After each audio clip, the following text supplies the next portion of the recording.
Alright, g'day, hi, and welcome. Okay, so I'm going to show you something here. Getting more refined on my idea. This is why I like playing around indoors, not out on the trap line, because out on the trap line you rush. But this is the Model A right here. This is the prototype. Cumbersome, slow, functional, but this would be a real pain in the ass to work in the field. So then I came up with an even simpler one, nice and clean, nice and easy. This is more like the Model T Ford. And you can see I just got a couple of screws there, and I've got to refine it a bit more, get the jaws in the right spot, but good and solid once I get it on there. Anyway, try not to set it off. Yeah, I got the spring in the wrong spot, but anyway, you get the idea. So I'm still in refinement mode, but yeah, so as such, so Model A, Model T, nice upgrade. Nice upgrade. Will be very easy to use in the field. And oh, I want to show you something. This is important. What I like about this setup is my trap. Okay, sitting on there. I'm gonna have it so that it's gonna be, I might put like a little block or something underneath. The final refinement will be however it's gonna be. But what I like about it is I want the jaw about an inch or half inch or so from the post, so nothing restricts it.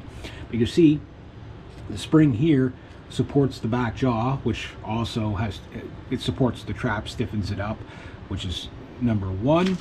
Number two, is it also increases speed of the trap because the spring is directly under the back jaw, and when he starts struggling, down to the bottom he goes. So the trap can swivel. I got a swivel on the trap so it won't rip up my animal, so I got my swivel, so that's good. But that's still not good enough because that's pretty small for a beaver. So the final refinement so far of what we're going to use, we're going GT40 here. Yeah, that's what we're gonna do. I'll have to mess around with it to get it right, but there's the concept. I'll probably put some sort of a looping system on the trap so it can be really quickly. These are a pain in the ass to reset. You usually need a block like this to get underneath the spring when you're resetting them. So pliers don't work on these guys, and not the right size, but for now. But you can see that's just about right there. You know, refine it so it stays in place. I might use a little bit of wire or whatever, like put some loops so things just, you know, hook on nice and easy and quick. Anything you don't want to lose, like these big rods where I got these. This spool was just sitting here and had 3 rods in it, and but the concept I like because it's simple. It allows the trap to fall away so he can, you know, swim in circles without ripping them up. It's not rigid, so that's a better system than that for sure. I won't use that. That's better. I'll have my bait somewhere about 3 inches or so from the top. Well, maybe about there. Not too. Don't put it up here. Like think about how he's going to swim into it, right? So his paws are going to go there. His head's going to go up there. It is pretty big, but it also ensures a good capture, because if he's a little off center, it won't be so bad because the jaw is so big it's going to get his leg. You know, it's going to get his leg, not just his, you know, things you don't want to get. And so here's my little beaver. He looks a little different than a normal beaver, but we're going to call him Sticky Beaver. Oh, look, there's some nice stuff there to eat. Maybe I'll go on to this one. Swimming closer, and I got you. He falls away. He can swivel. I got my stop loss, which again will be anchored to the very bottom. Maybe I'll even anchor it off to something heavy, like a drowning weight or whatever, and just tie to it. In fact, that would probably be the best.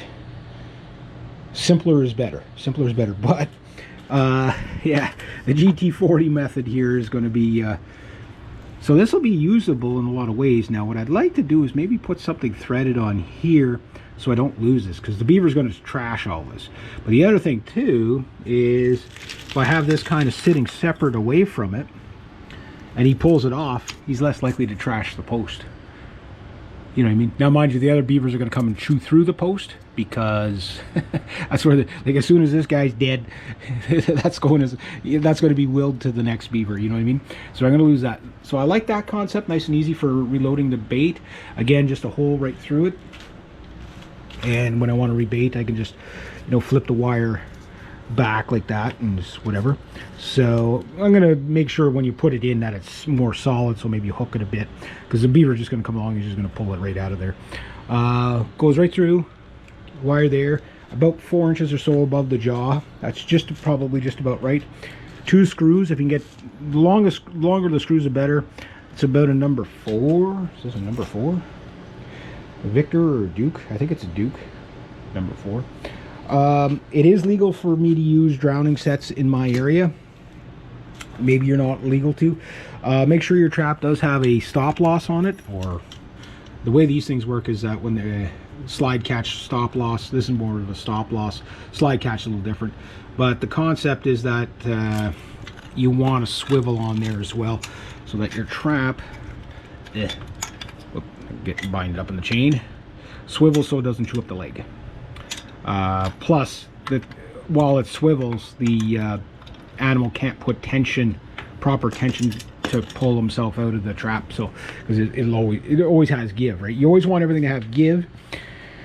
And then at the very bottom, this is going to be sunk into the mud, maybe about a foot or so from, or an inch or two from the bottom, with the stop loss driven in at the very end. So by the time he comes through pulls the stop loss off the bottom of the pole, which it will be wired on like that.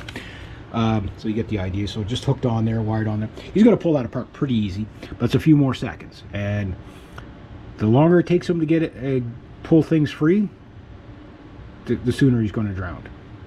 My hunch is the second he goes in there, it's going to scare him. He's going to let out his breath, and then probably within under a minute, he'll be probably starting to drown, and then probably within a few seconds, and then he'll be dead probably under a minute, minute and a half, 5 at the most, if he can hold his breath. But either way, it's a fairly humane setup.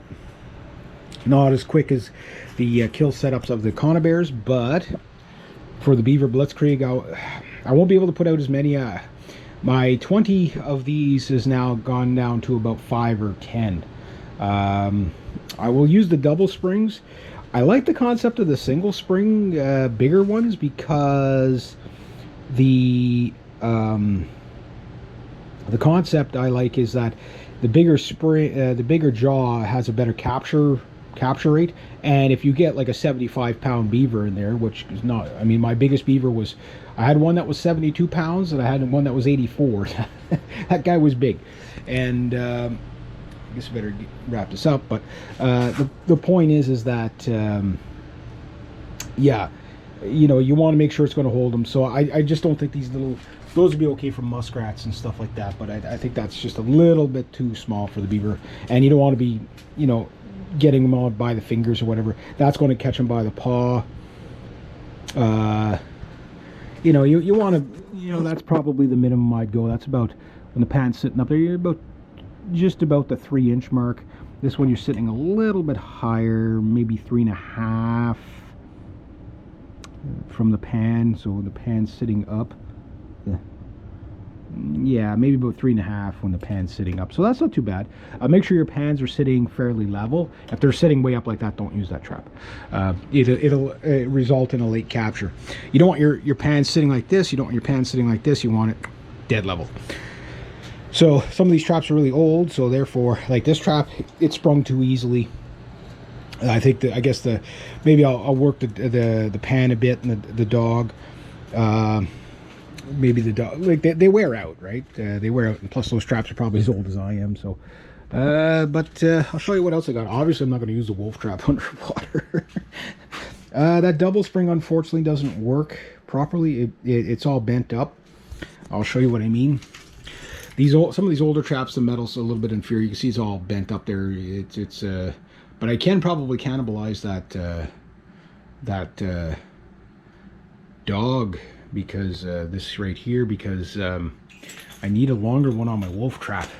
It was too short when I bought it, and it was just at the right length, but after a couple of captures, it bent it, and I mean, there's a lot of, I mean, this is a beast of a machine here. I mean, look at the, yeah. Now, using the bee oils underwater, I don't know. Now, this would be okay for muskrat, mink, stuff like that, but not for beaver. So I got this guy, I got to test. This guy's a little bit old, but I got to test him. And there's my coyote trap. I'm not going to worry about that. If I can find a way to be able to set these, this one would be excellent, excellent, excellent. This one would be almost perfect. But I think the leaf springs are going to be a better. And then I got this one and possibly this one if it still works right. So yeah, that's what I got. I might not use that one. I can see right now that the jaws might be offset. So again, I don't want them pulling out of it. So they all have to be swiveling. They all have to be some sort of a slide catch or stop loss on the end.